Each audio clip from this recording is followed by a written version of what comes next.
Hello friends, আবার একটা নতুন রেসিপি নিয়ে চলে এলাম। বাটা মাছের, বাজার থেকে টাটকা বাটা মাছ, পুরো ডিম ভরা মাছগুলো তোমরা দেখতেই পাচ্ছ। নিয়ে চলে এসে তাতে সামান্য নুন হলুদ দিয়ে কিছুক্ষণ মাখিয়ে রাখলাম। এই দেখো, এবার কড়াইতে তেল গরম করতে দিয়ে দিয়েছি। তেলের মধ্যে এক এক করে বাটা মাছগুলো ভেজে নেব ভালো করে। এরপর সর্ষে পোস্তটা শিলে বেটে নেব। দেখো বাটা হয়ে গেছে। এবার তেল গরম করে তাতে কালো জিরে, শুকনো লঙ্কা, পেঁয়াজ, টমেটো দিয়ে ভালো করে নেড়ে কষিয়ে নিচ্ছি। গুঁড়ো মশলাগুলি দিন, হলুদ, লঙ্কা, জিরে দিয়ে ভালো করে কষিয়ে নিলাম।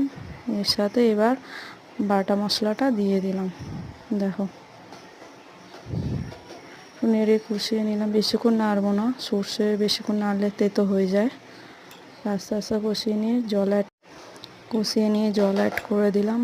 জলটা ফুটে গেল, ঝোলটা এবার এক এক করে এর মধ্যে মাছগুলো দিয়ে দিলাম। দেখো, এপিট ওপিট করে উল্টে নিয়ে মাছগুলো সামান্য স্বাদ মতো নুন অ্যাড করে দিলাম। এবার একটু ফুটিয়ে নিলেই রেডি হয়ে যাবে বাটা মাছের সর্ষে পোস্ত। তোমরা একবার বাড়িতে ট্রাই করে দেখো কেমন হয়েছে। টাটা, আবার অন্য কোনো